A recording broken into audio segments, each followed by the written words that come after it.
I please have everyone's attention once again, please?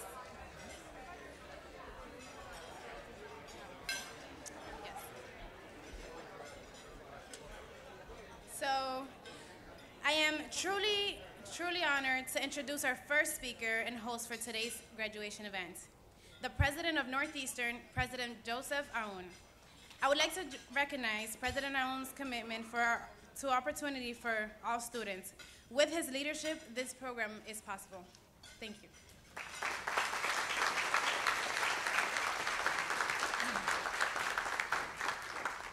Thank you. I'm excited to be with you, and let me mention that Odalis, my dancing teacher, has been giving me more lessons, so we'll perform in front of you while you're having your lunch. Odalis, please come and start your show. You don't want to do it? I don't want to do it either. Forget it. Forget it. Well, first of all, let me acknowledge a very special guest. And in some ways, he would be the guest the first time, but from now on, he's no longer a guest. Our mayor here, Mayor Fox, the mayor of Charlotte. We're delighted and honored to have you with us, Mayor. Thank you for being our keynote speaker. Thank you, Mayor. I was telling Mayor Fox that we would need to have an exhibition game, a hockey exhibition game in Charlotte. And Jimmy Madigan said, yeah, that's a good idea. And then I go and talk to Cheryl. Cheryl said, we're already working on it. So I'm surprised, Jim, that the coach doesn't know about a project that involves him. But that's Northeastern. We don't wait for permissions. We just go for it. And in many ways, let me take a moment, first of all, to acknowledge everyone that has been working on the Torch Scholars for all these years.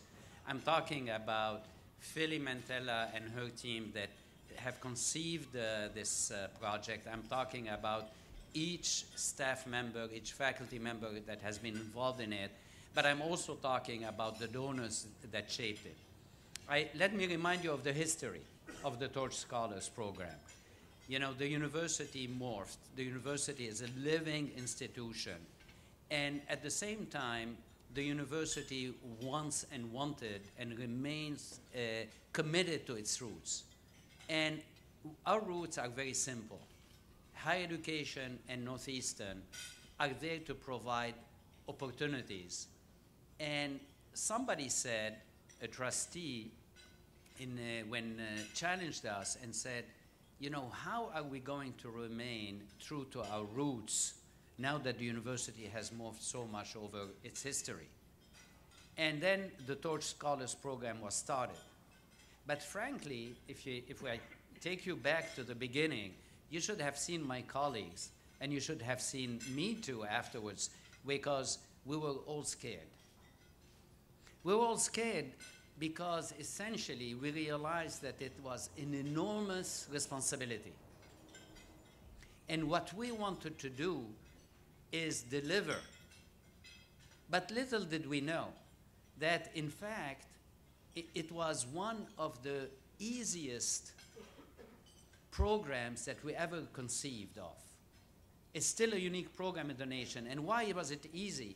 In the sense that we overworked and we over-worried about the program and about the students, but in fact, what the students have shown is that they were way ahead of us. That what they have done, what you have done, is very simple. Give us the opportunity and we'll take it from there. That's what you have done.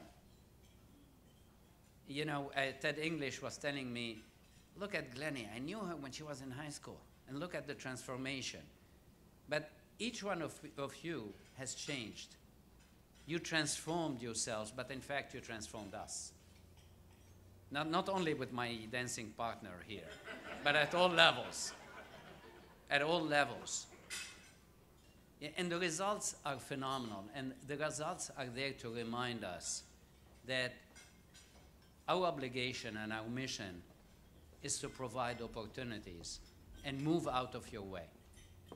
And essentially, that's what the Torch Scholars program is all about.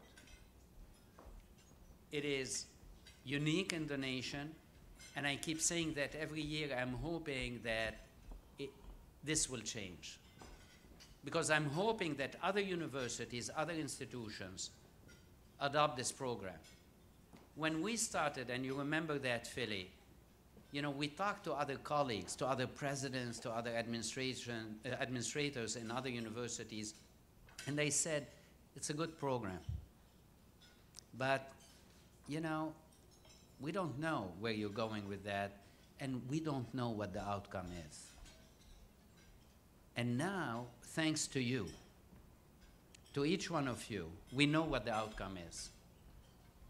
So what you are doing is transforming yourself, transforming us, and hopefully you will transform higher education, because you are going to be now the living proof that opportunities are boundless.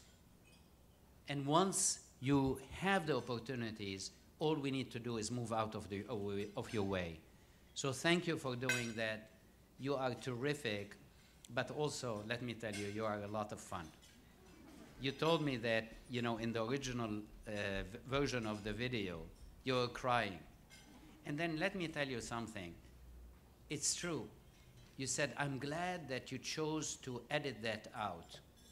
And let me tell you why we did it. We did it for a simple reason, that yes, we know that it would have been the easiest way, because everybody would cry, and I cried too when I saw that. But it's a moment of joy, it's a moment of achievements. It's a moment for each one of us, each one of you, to look at the future. Now there is one final thought. You are the ambassadors, but you have an obligation. You have an obligation for the next generations to come. And not only here at Northeastern, but wherever you find them, through whatever you do. Don't forget, always remember that you are leading us, and don't forget that this will always be home. So thank you very much. Thank you. Let's give them a round of applause.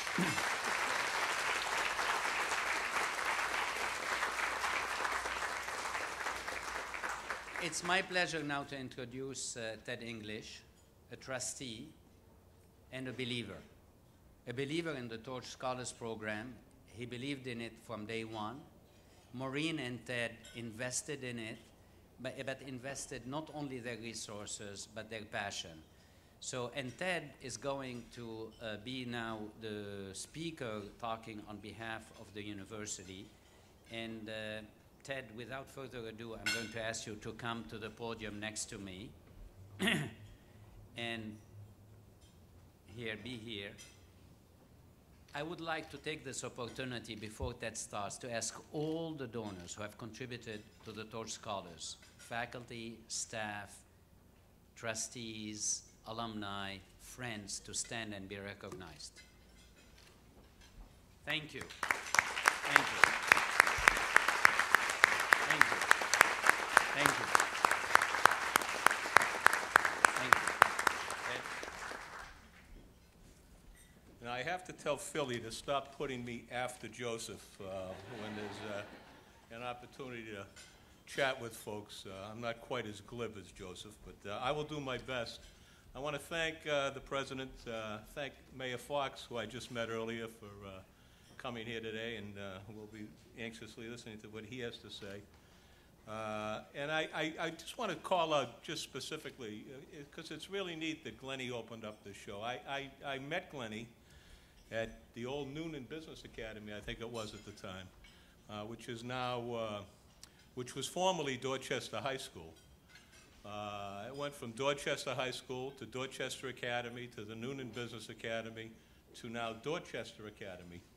Over the 13 or 14 plus years I've been involved with it. And Glennie is the first Torch Scholar graduate from Dorchester now Academy. So congratulations, Glennie. It was great to see you here today.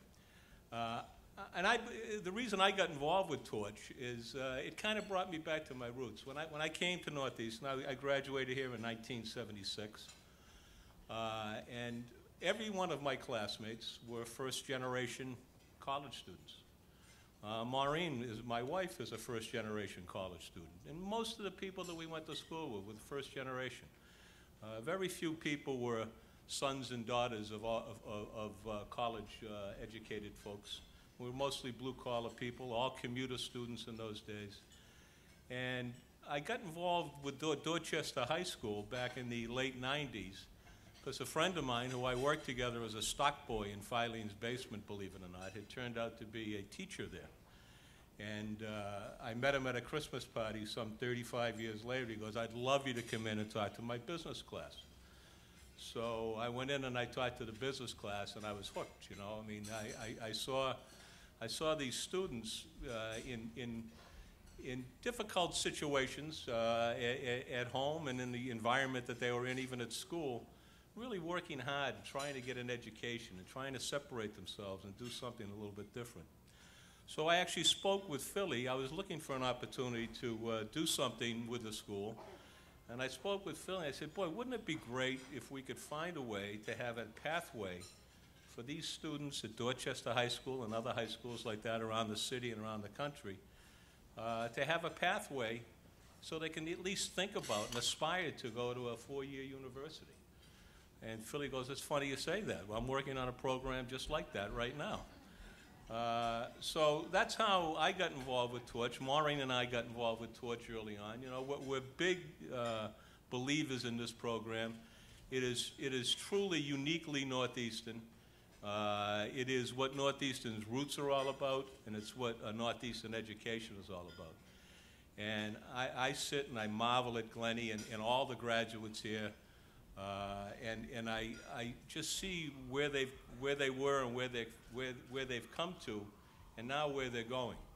And as Joseph said, you know, I think a college education is all about opportunity. We have to give them the opportunity to see and experience things, and then get out of their way and let them take that on the road with them. And I know that every one of these students here are going to be extremely successful in life, in their careers, because what they've overcome to get to this point is so enormous.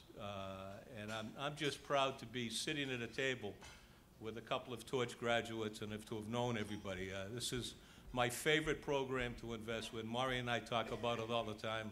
You know, whenever there's a Torch event, we really want to go to it because it's so inspiring to be around all of you, really. And I want to thank you for giving us the opportunity to help you. And I know you're going to take the opportunity to help other folks. So congratulations to all the graduates. You are now part of our alumni base. You'll be hearing from Diane shortly. And we'll be looking forward to following you in the future and helping you out in the future. Now I'd like to introduce to you one of our Torch scholars, Simona Veracate. I say that all right, Simona? Close. And she's going to talk to us a little bit about her experience.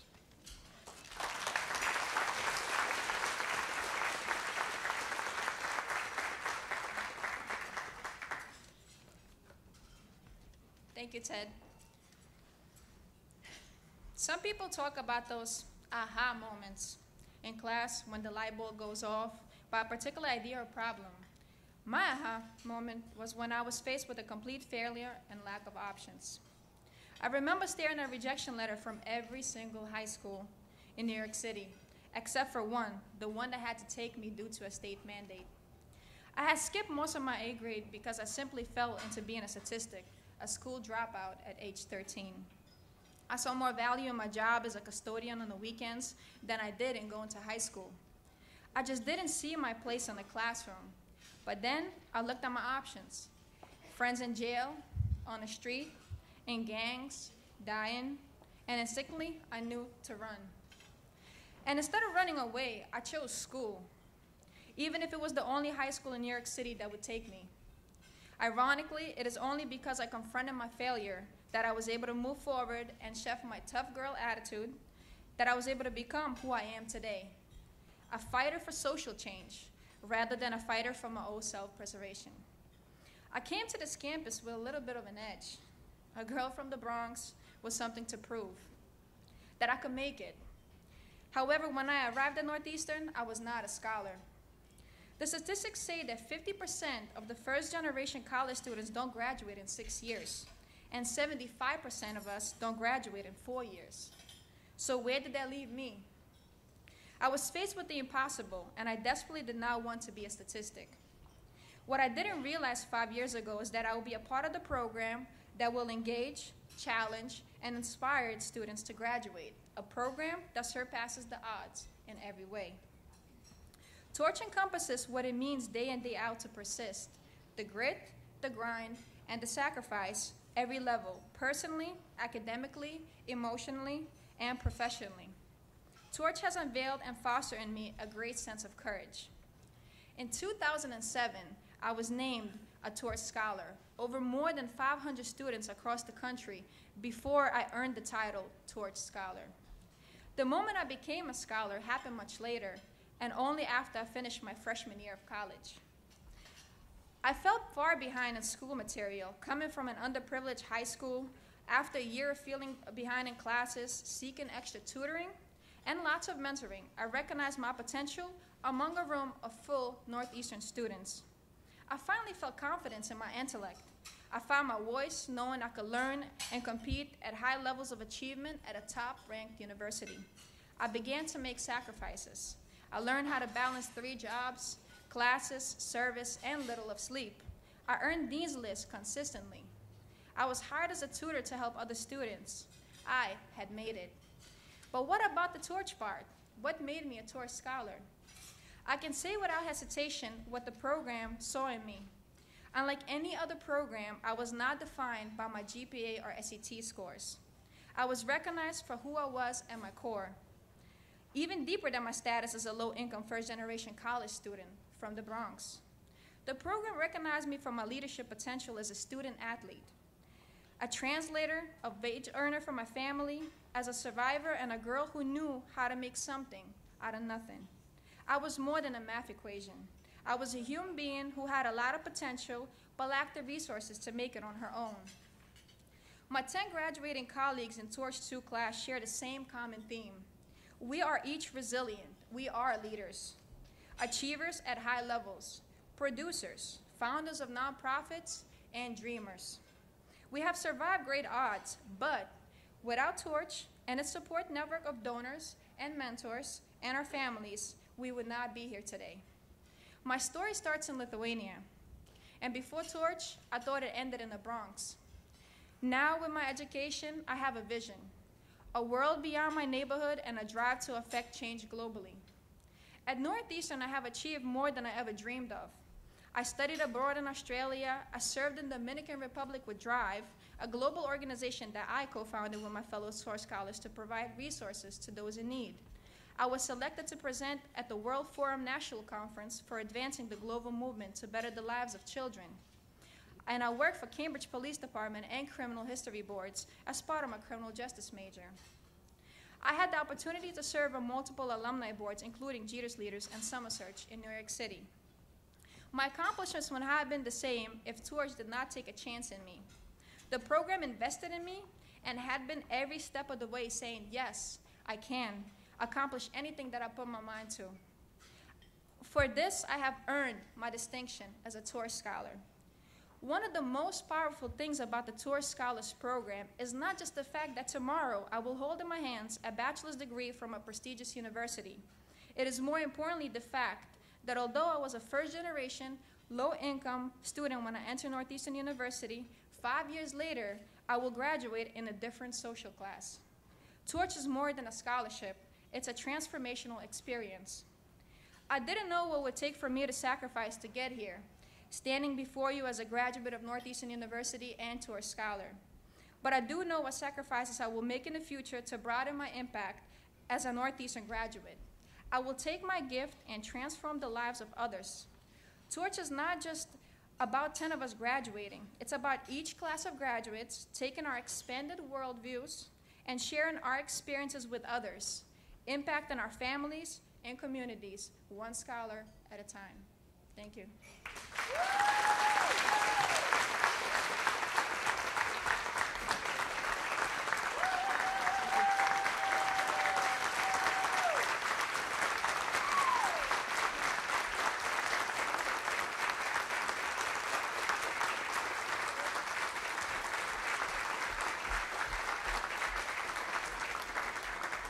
you so much.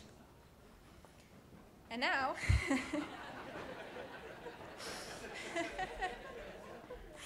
it is my pleasure to introduce our honorary guest and speaker, Mayor Anthony Foxx of Charlotte, North Carolina. Mayor Foxx received a law degree from New York University School of Law as a Ruth Tilden Scholar, the university's prestigious public service scholarship, and earned a bachelor's degree in history from Davidson College. He began his political career in 2005 with his election to the city council as an at-large representative and served 2 terms before being elected as mayor in 2009. He has been recognized as one of the Charlotte's Business Journal's 40 Under 40 and received the North Carolina Bar Association Citizen Lawyer Award. He also served as a law clerk for the United States Sixth Circuit Court of Appeals, a trial attorney for the Civil Rights Division of the United States Department of Justice, and staff counsel to the United States House of Representatives Committee on the Judiciary. One of the Mayor Foxx initiatives include an implementation of the 10-year plan to end homelessness. In his first term, Mayor Foxx won the bid for the Democratic National Convention to be held in Charlotte, and he serves as the chair of the Charlotte's 2012 host committee for the convention. Thank you, Mayor Foxx, for being with us today.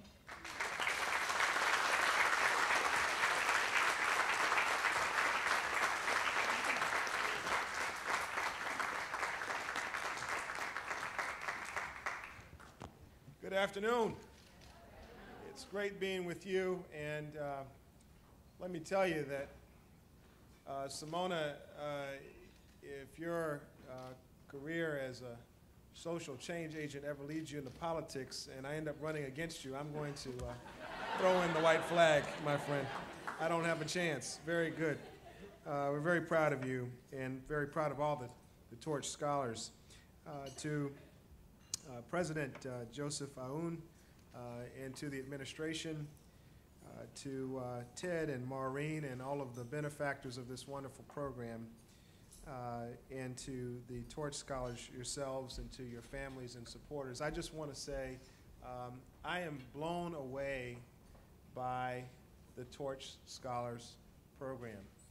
I'm blown away because in this room there isn't class warfare. There's not all the stuff that you see outside that divides us. There is a fabric of community in this room that is working hard to show people that no matter where you come from or what you've been through, you can make it and get a college education and you can make something of yourself, and that's what this program is really about. So give yourselves a round of applause for that. Let me also say that I am thrilled to have the connection to Northeastern University in Charlotte. We just launched a partnership, and there's a campus and a building, physical building, right in the center of downtown Charlotte. And so for all of you who want to come to your southern campus, we look forward to having you very soon. I have sort of three points that I'd like to make to our scholars today, both those who are graduating as well as those who are in the middle of the program. And the points are pretty simple, but I hope you remember them. Number one, know what you've done, because what you've been able to achieve is the source material of the confidence you'll need to confront challenges later in your life. Second, continue to work and discern your purpose, because that will guide you in the right directions for your life. And then the third, which may not necessarily to you seem to work with the other two, is to be just a little bit foolish. And I'll explain each of those. I'm from North Carolina. I am a fifth-generation North Carolinian. I can trace my heritage in North Carolina to a slave block in the middle of a little town called Carthage, North Carolina. I was born in 1971. My mom was 19 when I was born. She was a single parent, and in the middle of college, and she took time away to give birth to me, and then she allowed me to be raised by my grandparents for most of my life. My grandparents were teachers, and I often saw them doing homework assignments and preparing class materials and having students to come over by the house to get remedial help from time to time. But if you had done a statistical analysis of whether Anthony Fox would have gone to graduate high school and gone to college and gone to law school and become mayor of the city, the statistics would have told you the chances of that were infinitesimal.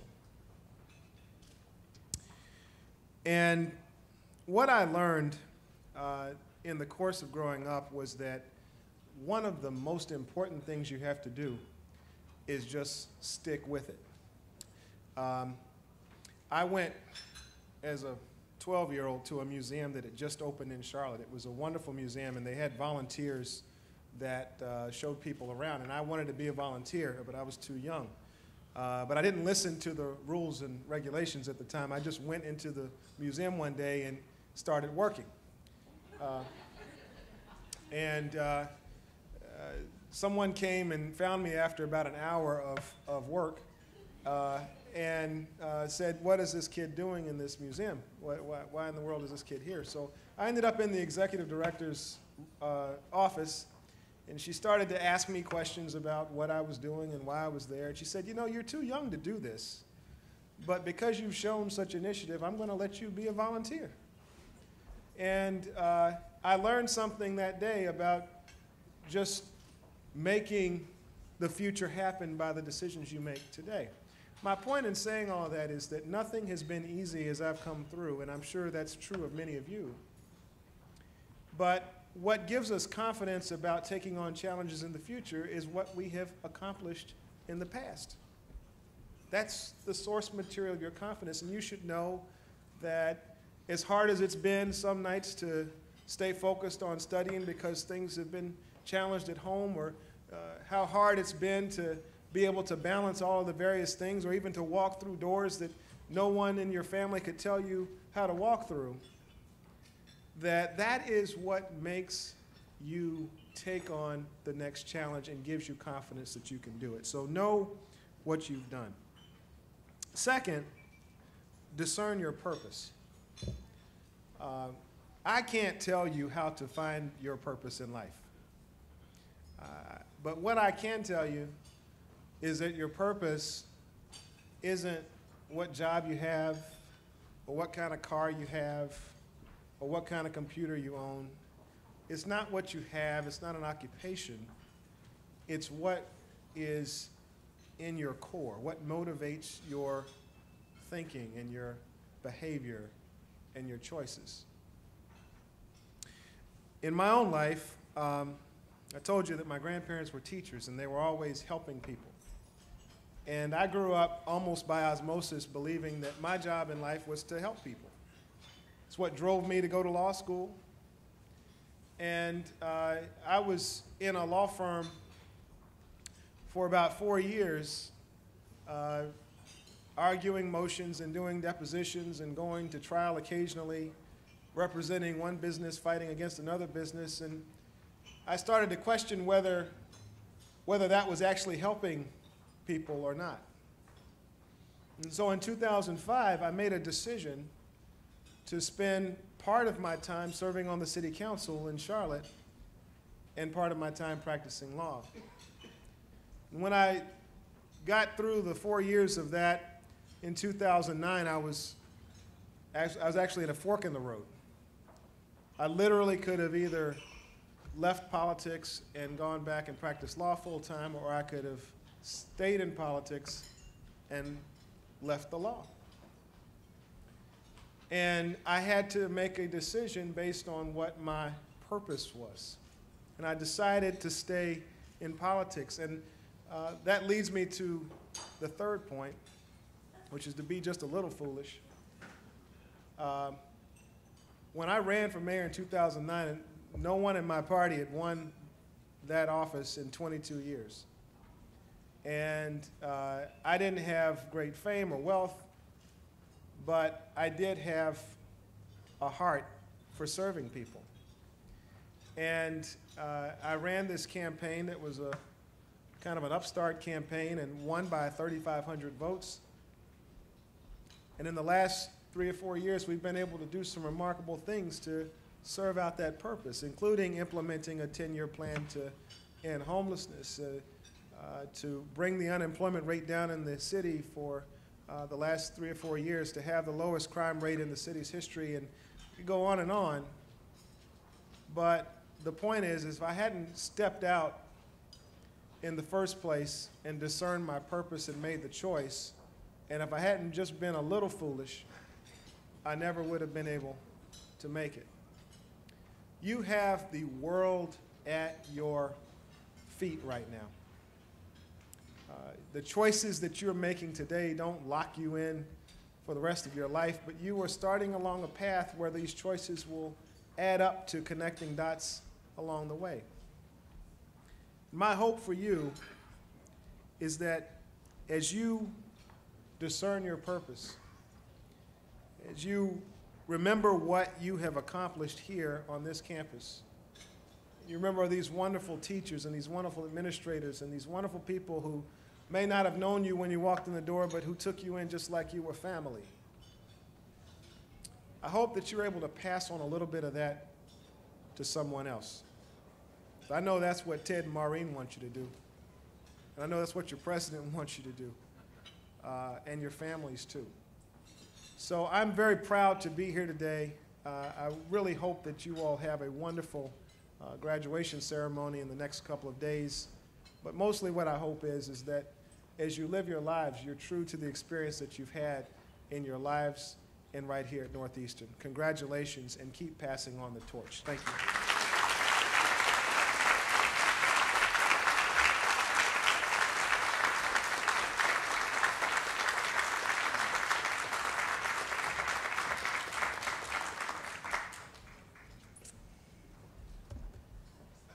Thank you, Mayor Fox, for your words of inspiration and for being here today with the Torch program. I would now like to ask all of my peers in Torch 2 to join me on stage.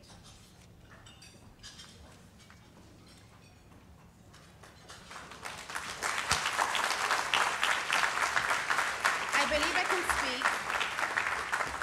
I can speak for the rest of my Torch peers that we could not have been here standing on stage today and successfully completed our undergraduate careers had it not been for the support and faith of our family, mentors, and supporters. I would now like to ask our mentors from high school and college to stand, the coaches, counselors, and community advocates who traveled with us for Torch Interview Day as our support figures and were interviewed alongside us as potential Torch scholars. These people have pushed us to this opportunity and guided us along the way. To our mentors in college, faculty, advisors, and employers, you have challenged us with new ways of thinking and stood by us as we found our true professional selves. Thank you.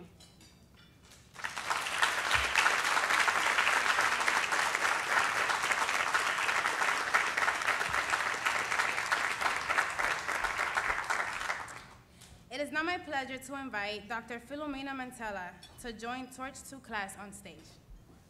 Philly?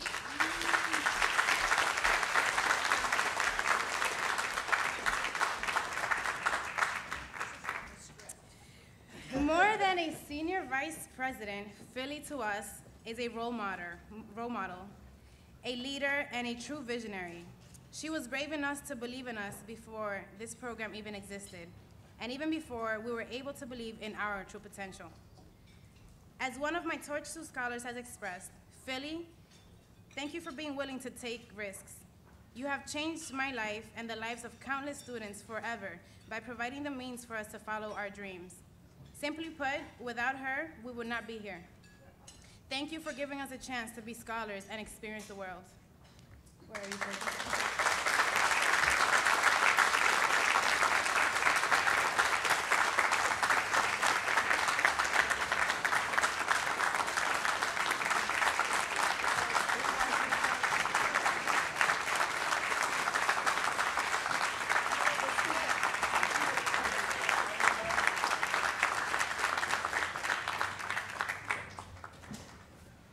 And as Philly's vision for the Torch program has leveraged opportunities for generations of Torch scholars, so has the integral support of our Torch donor community.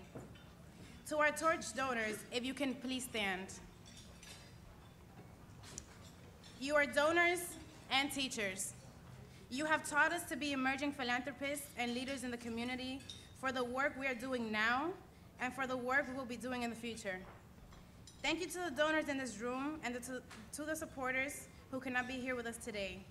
Through your actions, you teach us to think about impact and paying it forward. You, Torch donors, have helped Torch 2 to design a gift of sustainability and legacy to the Torch Scholars Program. On behalf of Torch 2, we are proud to present the Torch Scholars Alumni Fund for Professional Development. Many of us have had the opportunity to present or travel to conferences in our field. However, some of us cannot fully fundraise to make this trip possible.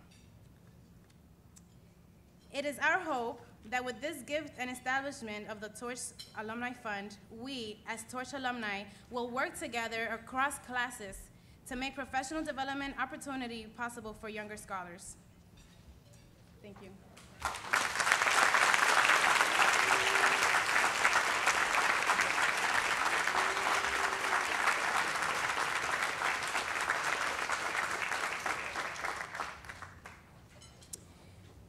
And on behalf of Torch 2, the program, our families, and our communities, whom the program has changed our lives exponentially, we like to thank you from the bottom of our hearts. Thank you very much.